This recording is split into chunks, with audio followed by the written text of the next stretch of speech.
actually mas una ko naging kaibigan si James bukod kay Nance. Pero yeah, I always see them together, and pag nagkikita kami sa outside of work, it's always a fun time. It's always Kamusta working with her sa movie? It was fun. Siyempre, nakakapanibago na you always see this person na hindi sa work, and then now you have to work with each other. At first, I was, siyempre na i-intimidate ako sa kung anong pwedeng mangyari, but it turned out to be good, and Nadine is super easy to work with. She's very professional, and masaya yung buong set. Nanghinaya ka ba na parang wala man lamang sexual scene or intimate scenes kayong dalawa ni Nadine? Kasi Nadine is isang hati, di ba?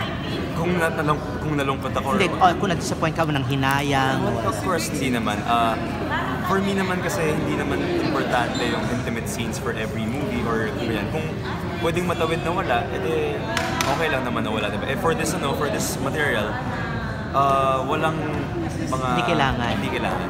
Because parang mawawala yung essence or yung thought ng buong film. So, if yun lang kasi yung gusto natin, may ibang material para dyan. For the intimate scenes or for the daring roles. So, for this role, for me, it didn't require anything. Walang kailangan patanggal ng t-shirt, walang pakita ng abs. So, it's also new.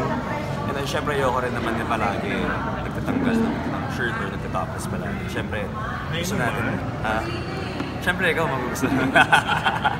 Ayun ba, parang nag-enjoy ka ba na nag-enjoy din ng mga bakla o mga babaeng nakatingin sa topless shirts mo? Well, like sa social media, di ba? Well, ako as long as natutuwa yung ibang tao, syempre it makes me happy na rin. Marami nang tatanong sa akin na if nababastos ba ako, if ever na-feel ko binabastos ako. Syempre ako, wala. I don't feel naman na unang-una wala naman silang ginagawa sa akin physically or like di mo na ako hinaharas. They're just looking at my pictures. So, for me, it's okay. Ano pinakabastos na sinabi sa'yo sa social media? If there's any. Marami. Or sa DM. Oo, marami sa DM. Like, ganyan. Side 3 na pinakamatindi. May nag-o-offer sa kanya, di ba? Oo, may mga ganyan. Pero ako dineded mo lang. Hindi ko na lang pinapansin. Sometimes... Like 3, side 3. Huwag na natin yan.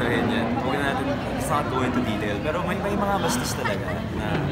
Siyempre, pero ako, as long as hanggang text na naman nila kayang sabihin.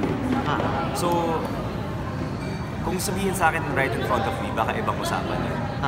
Pero kung nababasa-basa ko lang siya sa Instagram DM, wala lang. Paano kayo nalalabas yung bago mong campaign sa Bears? Nagsuot kayo sa Bora,